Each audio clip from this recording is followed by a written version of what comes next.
A nice job title and a high salary isn't all that you need to make you happy. You need to do something that gives you energy and gives you joy and brings you happiness.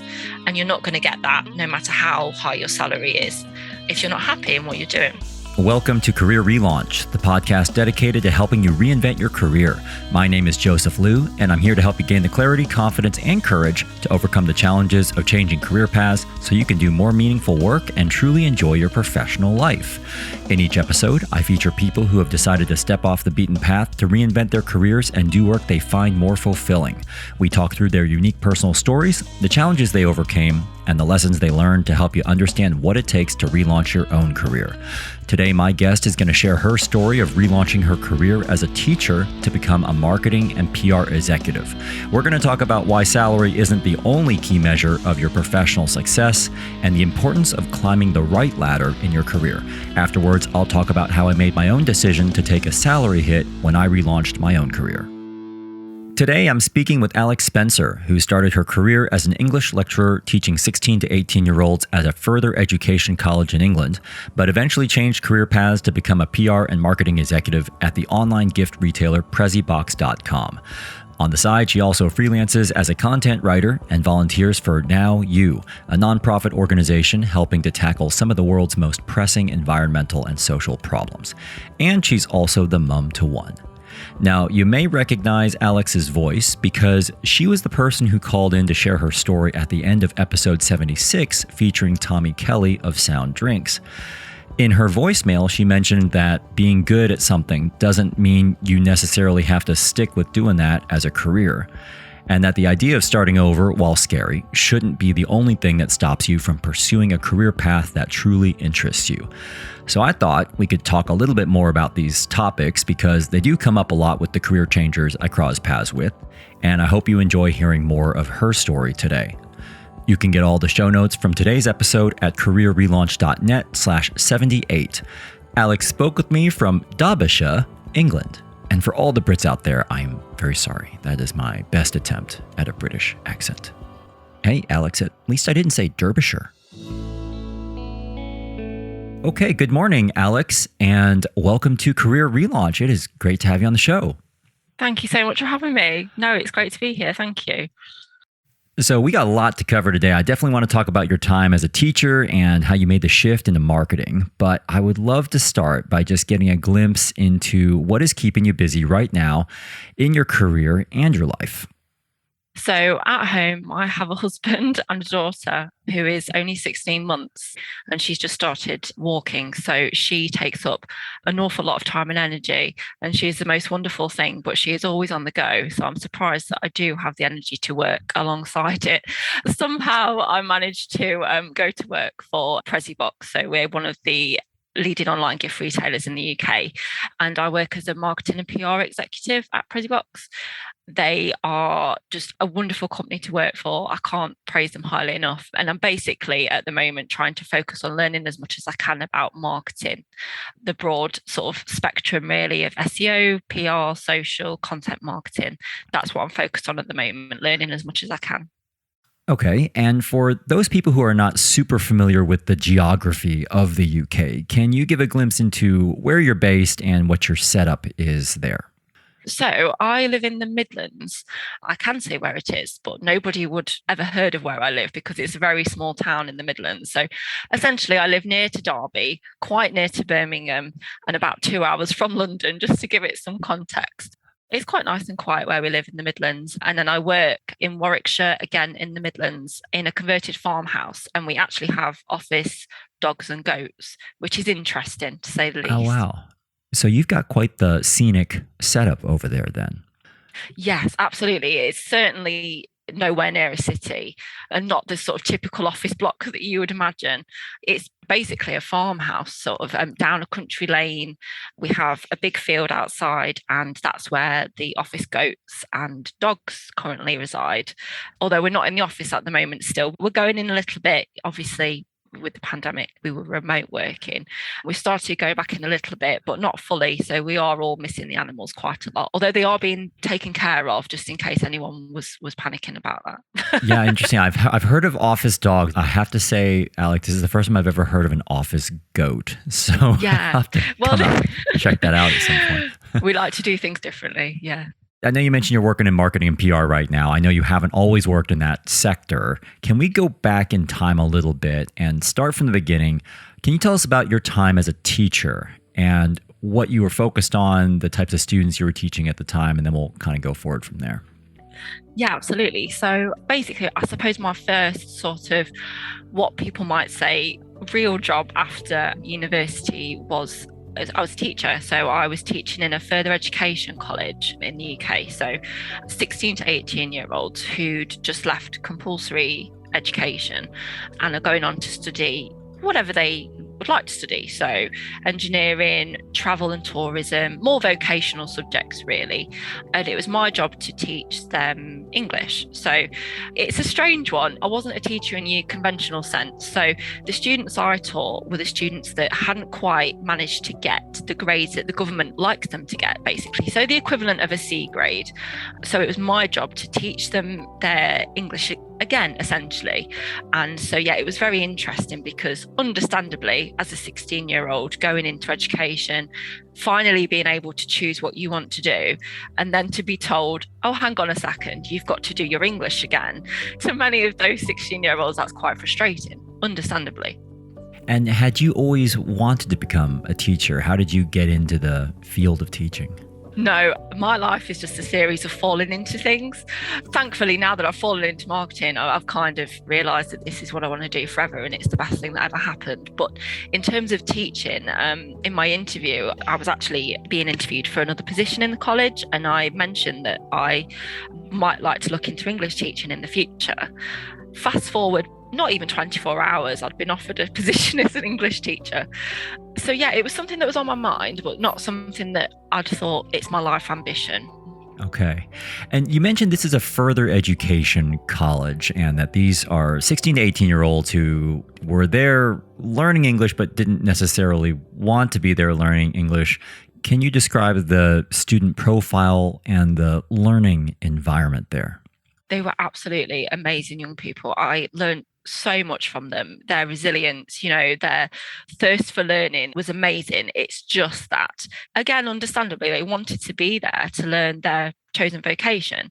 So they wanted to be there to learn, engineering, or there was like electrical apprenticeships and plumbing apprenticeships and all sorts of different vocational subjects that they were super interested in, and they loved their subjects. But again, a requirement of doing those subjects was that they had to also, if they hadn't got their C grade in English or maths, actually, they had to do English and maths again. So they would go to their classes as usual. So as normal, go to their engineering classes or travel and tourism classes. And then they would have a couple of hours with me per week. So I don't think it's the couple of hours that they necessarily looked forward to, but I did obviously try my best to sort of make it as engaging as possible, or as much as you possibly can do. Obviously, you have to follow the curriculum and you have to teach them to pass the exam ultimately. So there's only so much you can do and so much flexibility there. But I did try as much as I can because I feel like my personality, I tried to sort of form a bond with them as much as I possibly could. And I did sort of completely sympathise with their position, explain to them that I understand how frustrating that it must be to be told, okay, go in that room now for 2 hours and do something you don't want to do. Especially at that age, when you're a teenager and you're going into adulthood, it's like you want that freedom and that autonomy. And it felt like I was kind of taking that away from them. So I almost felt guilty about doing it. But I was obviously trying to help them in their future careers at the same time. And at what point did it occur to you that teaching may not be what you wanted to do the rest of your life? To be honest, it was actually quite soon into me working as a teacher, which sounds crazy because many people say, well, why didn't you just leave? And I totally understand that. But I think the idea of being labelled as what is often seen as a negative thing. So a job hopper or career hopper, I think that was what I was afraid of, because I'd only just started it and thought, well, actually, I'm quite good at it. I got loads of support from my colleagues. So I thought, I've got to make this work. It's a respected profession. I know I'd have job security. So it was really difficult to know when was the right time. But I think really what I, in hindsight, probably should have done is left sooner rather than later. But I was so obsessed with not being labelled a career hopper, which I now realise is silly, because you spend more time at work than you do with your family in your life, and you have to be happy with your job. So quite soon, but it did take me a couple of years to make the leap. And what was it like for you during those couple years when you knew you weren't in the right vocation, but you couldn't quite bring yourself to move on to something else? It's really hard, and anyone who's in the same position will know how hard it is, because it's a constant battle of wills. Like, what is the right thing to do? Do you stay? And especially if you've got what is seen by society as a respected career and a safe career and a secure career, do you stay? And again, with the salary, I had a decent salary, so it wasn't just the job title that I'd be giving up, it was the salary as well. So it was just a constant battle of, what do I do? Do I try and stick it out? Is it going to get easier for me? I knew it wasn't right. It didn't feel right, even though I was, like I say, I feel like I worked so hard to be a good teacher. It just never felt right. And I knew pretty much straight away that it wasn't what I wanted to do for the rest of my life. But other sort of factors and I guess pressure, or the pressure that I thought I might face from other people, sort of stopped me from doing that, until I started to do freelance copywriting work on the side, and that's when everything changed.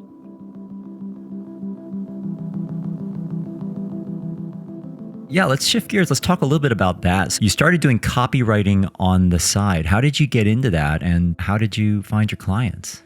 The link between English teaching and marketing is actually quite strong, because what you're doing is creating content all the time for your students. And, you have to show them not only how to write fiction, but how to write nonfiction. So we did a lot of creating marketing sort of leaflets and bits and bobs like that, and adverts. So I loved that. And I thought, hang on a second, I love doing this. As much as I love the students as well, I thought, this creating content and writing is, surely there's got to be something in this. Maybe this is something that I need to focus on.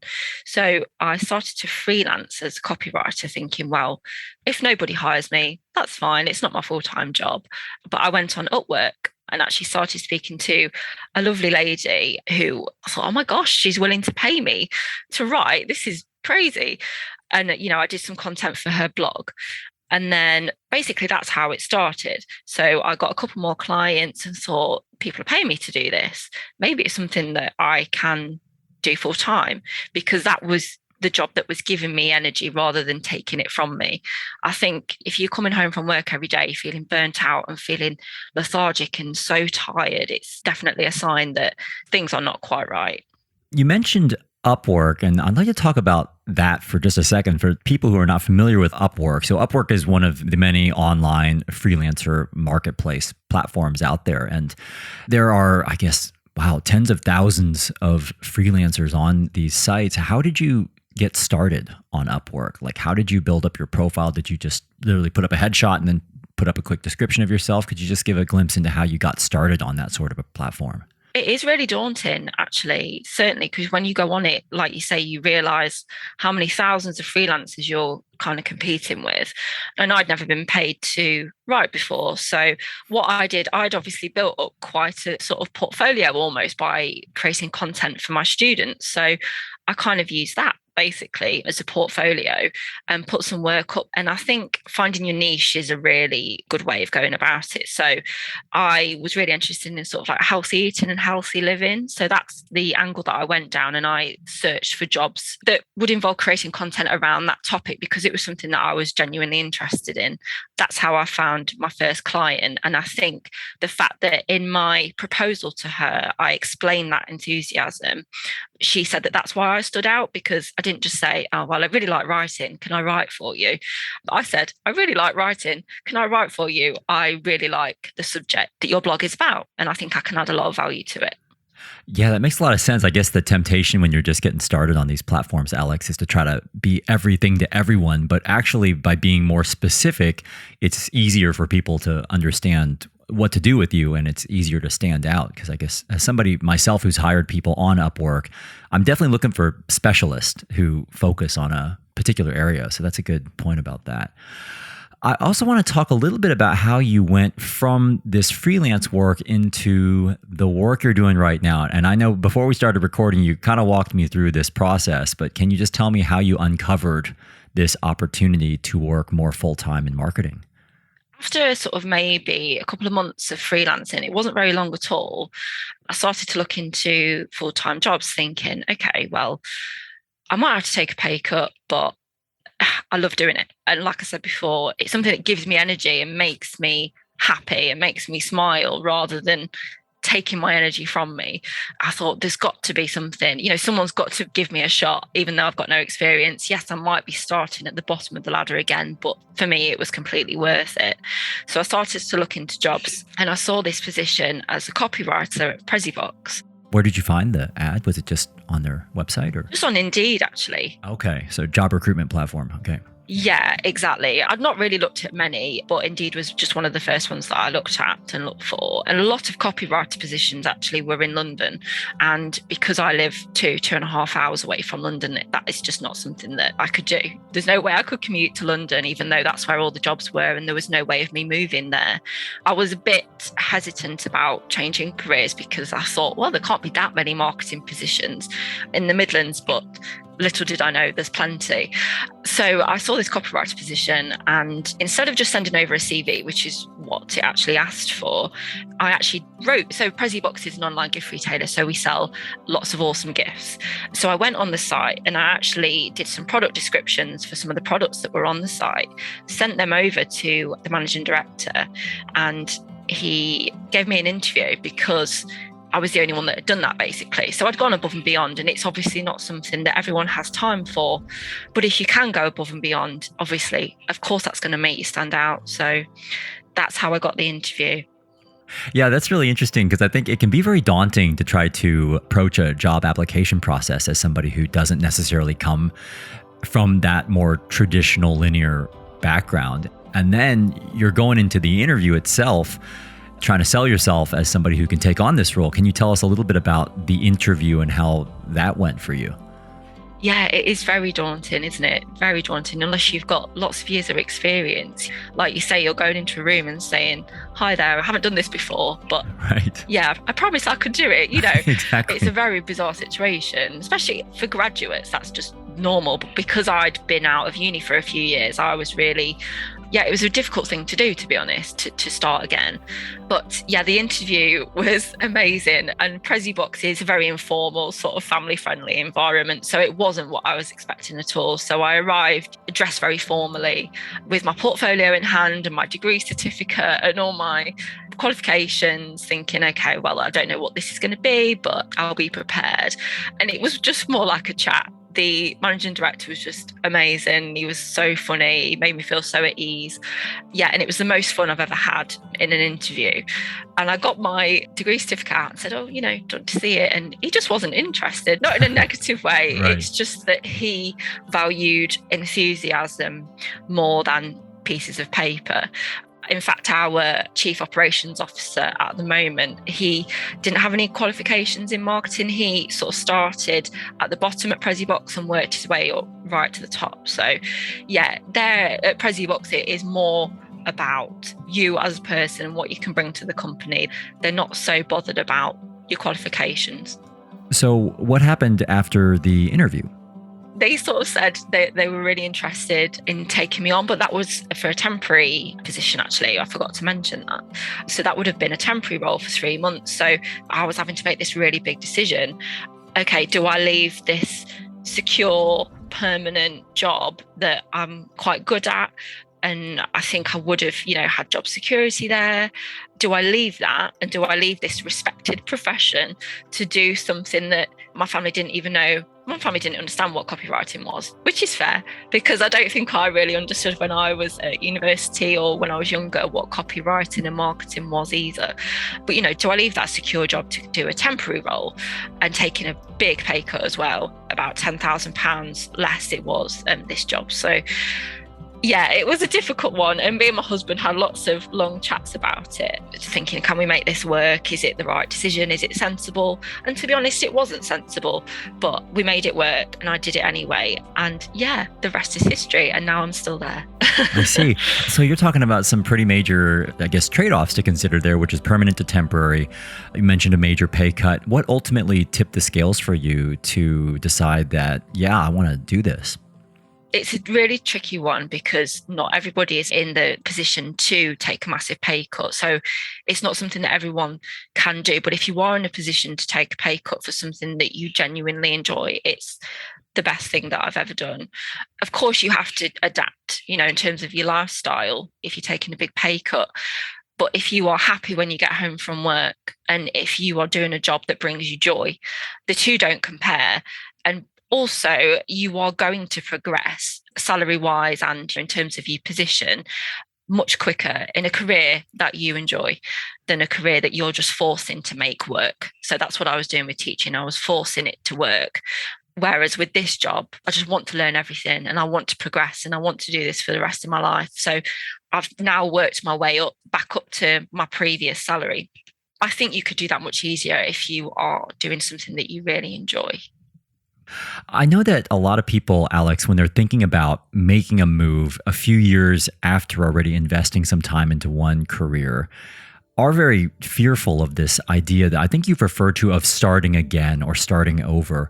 Can you just explain what was that like for you to start again in a career, knowing that actually this is the career that you wanted to do, but I'm just curious what that experience was like for you to quote unquote start over again? It is very difficult because the clue's in the question. You are starting again. It was different for me because I'd only been doing teaching for a couple of years, but I imagine it's even harder if you've got an established career and you've been there for however many years. It is never, ever too late to change. It is never too late to do something that you want to do. It's never too late to try something new. I find it difficult because in this age of social media where everybody shares everything, it was quite tough sort of seeing my peers maybe move up the ladder quicker than I was because of course, I'd started again. So that was quite tough. But at the end of the day, it all comes back to I was going home happy. I was going home not burnt out. I was going home thinking, okay, I didn't have the Sunday night dread anymore, which is what a lot of people experience. I enjoyed being at work. I enjoyed spending time with my colleagues. It's just a completely different experience. And I've said this before, and I say it so much because it's so true. You do spend more time at work than you do in many instances with your family and your friends. And life is way too short to be going to a job every day that you don't enjoy or that burns you out or that makes you stressed, or it's just not worth it. And this is a strange quote to pull out, but I was actually watching the UK version of The Office recently, and Tim was speaking about his career change, and he actually said it's better to be at the bottom of a ladder you want to climb than halfway up one that you don't. And I feel like that's a perfect sort of analysis of any career change really. It's better to be at the bottom of the ladder that you want to move up. Of course it is. That's actually a good segue, Alex, into the last topic I was hoping to cover with you before we wrap up with what you're focused on right now at PreziBox. But just some of the lessons that you've learned along the way and just your experience of relaunching your career. And before we started recording, you had mentioned something to me about a topic that I think relates to what you just mentioned, which is that your job doesn't feel like work anymore to you. What does it feel like to you? That's an amazing question. It definitely doesn't. I mean, Prezi Box are wonderful. We have a fantastic work-life balance. We have very achievable targets. We're all working as a team. If we have a struggle, we can just ask our manager and we'll have that support straight away. And I'm not just saying that, it is genuinely true. If I want to do a bit outside of work, then I will. I don't have to. But if I want to, then I, because it does make me happy. Like this morning, I was writing a blog about our Prezi Box staff's favourite funny films. And it's just things like that. It's just like, it doesn't feel like work. It just feels like I'm back at teaching and creating content again, but that was the bit of that job that I enjoyed. So it has changed my life completely.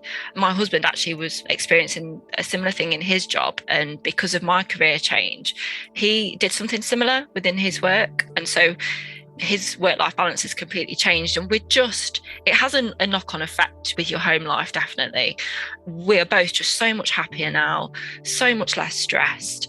I can't stress enough how important it is to change. If you need to change, and if you're in a position to change your career, whether that's because you're stressed or burnt out or whatever it is, it doesn't matter the reason.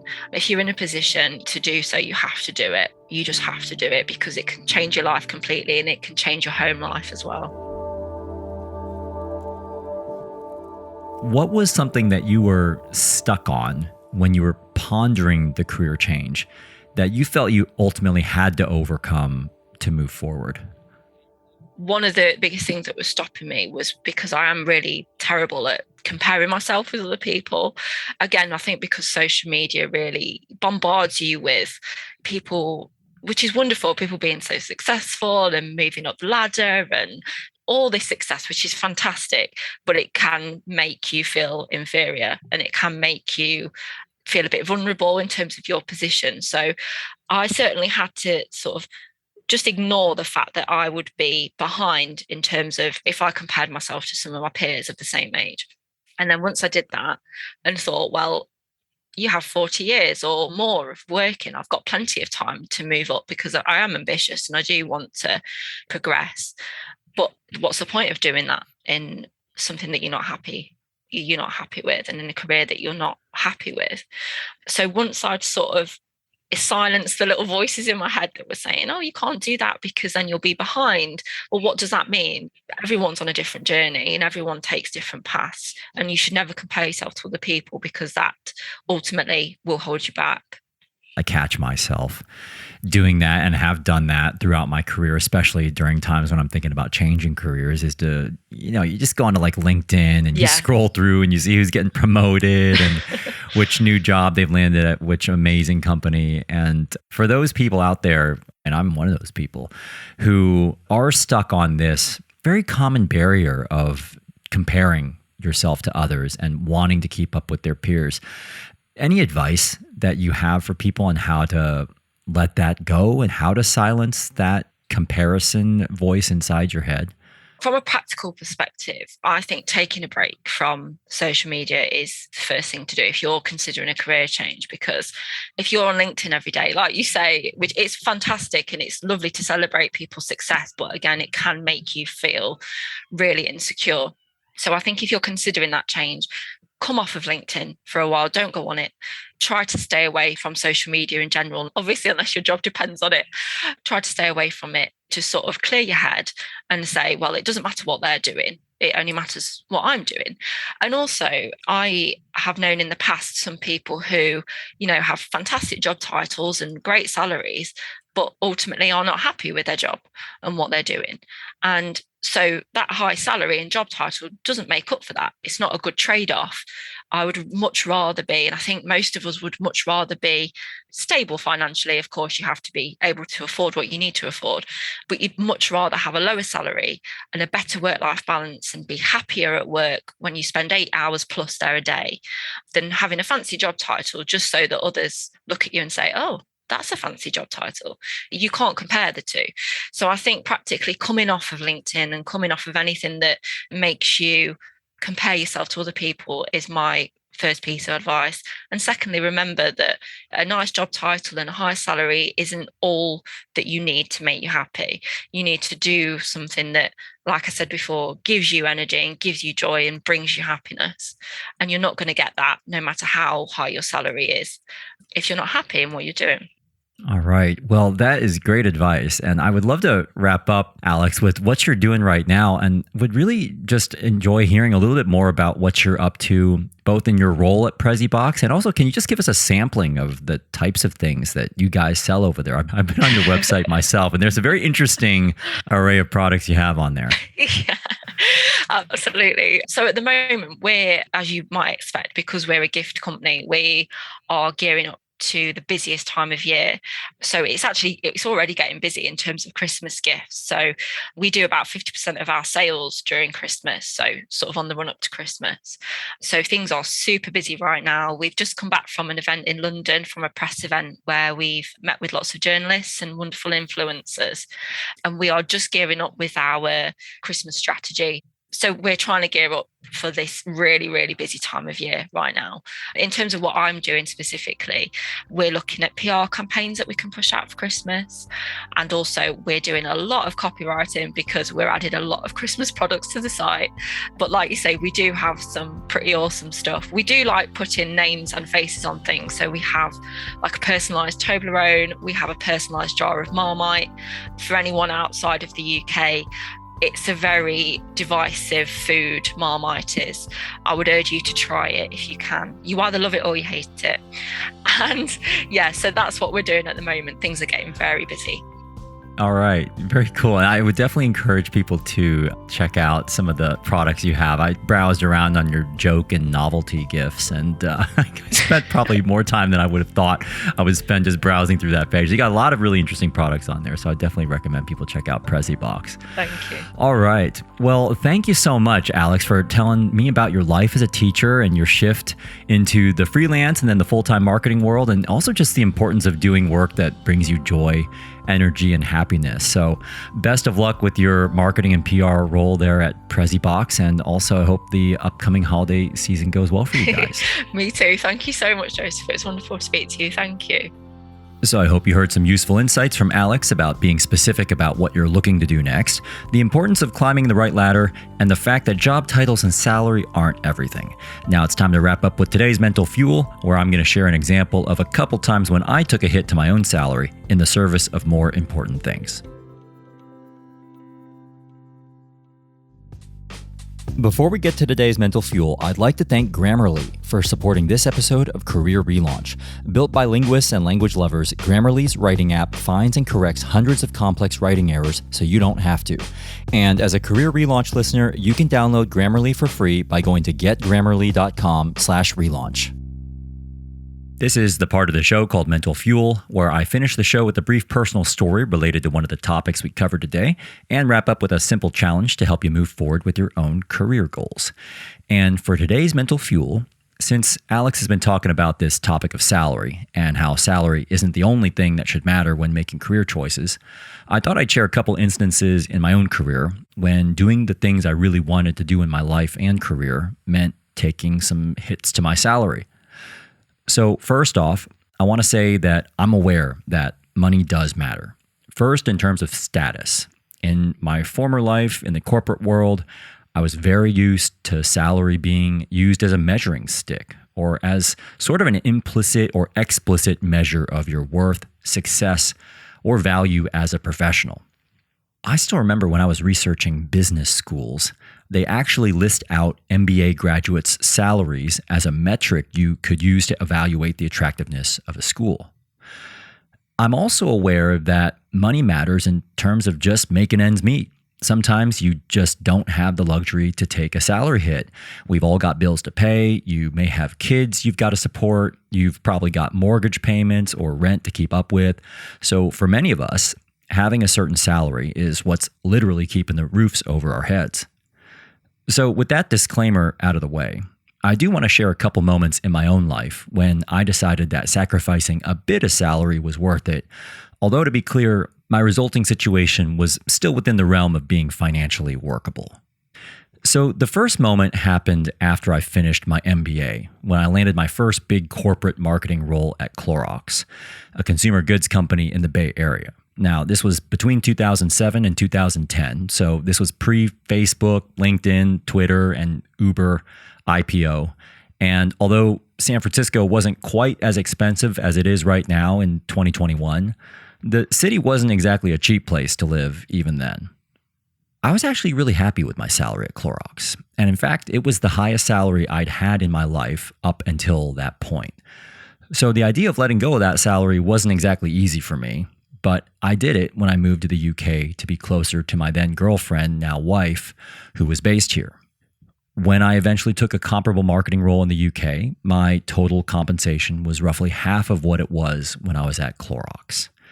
And I was living in London, which at the time felt at least as expensive, if not more expensive, than San Francisco. And I remember that salary hit really bugging me, pretty much on a daily basis. Another instance was when I actually left my corporate marketing role at General Mills to become self-employed, where my salary initially dropped to levels closer to what I was earning way back during some of my first jobs after college. So that was tough to stomach. I remember it really affected my professional self-confidence and even feelings of self-worth. And I remember feeling pretty down about it. That was actually the year after we got married, which was the same time I needed to apply for my permanent residency in the UK so I could stay in the country, which as a self-employed individual requires you hit a certain income threshold in order to qualify. And even though that threshold wasn't that high, I wasn't sure I was going to hit that in my first year of my business. So that was a bit stressful, to say the least. I guess I'm sharing this with you because in both cases, I'll admit that the salary hit was one of the main sources of stress, and to be completely honest, borderline embarrassment for me. So I know how hard it can be to see your salary drop.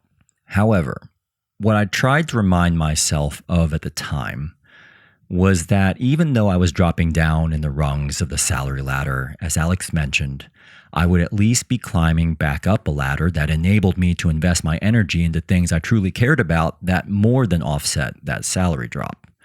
In the first case, moving to the UK allowed me to be closer to my girlfriend, whom I eventually married and built a life with. In the second case, I moved from marketing products I didn't really consume much of myself to creating my own business and brand, doing work that I felt would give me the chance to have the kind of professional impact I really wanted. And although it did take time, like literally years, my salary now happens to comfortably exceed what I was earning before in the corporate world. And part of the reason I think that happened is because it's just easier to put more energy and effort into something you care more about, which allows you to then achieve better professional results. So the reason why I'm sharing this with you is because I know that money matters. And in talking with many career changers, I also know that money is one of the number one barriers that may stop you from making a leap, either due to practical constraints or the psychological impact, or both. Money is important, and you do need a certain amount of it in order to feel comfortable and content. At the same time, I do agree with Alex's sentiment about money's limits in being able to create the happiness, fulfillment, and energy that typically only comes when you're doing work you truly enjoy. This brings me to that quote Alex mentioned that I thought was worth saying again from episode 6 in season 1 of BBC's The Office. And this was when Tim was giving Dawn some advice when she was thinking about changing careers. It's better to be at the bottom of a ladder you want to climb than halfway up one you don't. So my challenge to you, if you're thinking about making a career change, but a potential salary drop is what's standing in your way, is not to suddenly completely drop the idea of earning a salary that enables you to feel comfortable and happy, but to get crystal clear on what exact temporary salary decrease you could stomach, both practically and psychologically, that won't have a significant impact on your ability to do the important things you want to do. What is that exact figure? Do the math and write it down. And maybe seeing that number can help you clarify exactly what is and is not possible when considering your next move. Before we wrap up today, I just wanted to share this voice message from LaToya in Delaware. Hi, Joseph. My name is Latoya Russell. Well, a career change that I made was when I quit my corporate job. I left that job to start my online service provider business, and that quickly moved into not only consultancy, but me starting my virtual assistant training school and teaching service providers how to master tech and automation. One of the big lessons that I learned along the way was really listening to myself and not letting people and voices in my head become louder than the mission and the path that I was on, because people will doubt you and they will doubt you a lot. So a lot of the things that I heard on my journey, especially when I told family members and friends that I was quitting my job, was really, I was in managerial, so I was getting a great salary. It was, oh my God, you're going to leave your job to go and do something uncertain. And had I listened to them, I would have backed out of going on a mission to become successful in my own way, in my own right, and following my path and following my dreams. So when you're changing directions, you really have to be confident in yourself and believe in yourself and know that you can't listen to all the voices in your head. Well, thank you so much, Latoya, for sharing your thoughts with us, which definitely relates to some of the things Alex mentioned about trying to focus on what you want and to find a way to block out all the extraneous voices out there, both your own and others. It sounds like you managed to do that, and I hope this move you made and your work continues to be rewarding. If you feel like sharing your own story of career change or advice on the show with other listeners considering a career change, I'd welcome you leaving me a message at careerrelaunch.net/78, where you can find highlights from my chat today with Alex and learn more about PreziBox. Again, that's careerrelaunch.net/78. Thanks so much for listening to Career Relaunch, and a very special thanks to Alex Spencer for sharing your personal story with us today. We wish you all the best with your PR and marketing role at PreziBox and hope the holiday season is a big success for your company.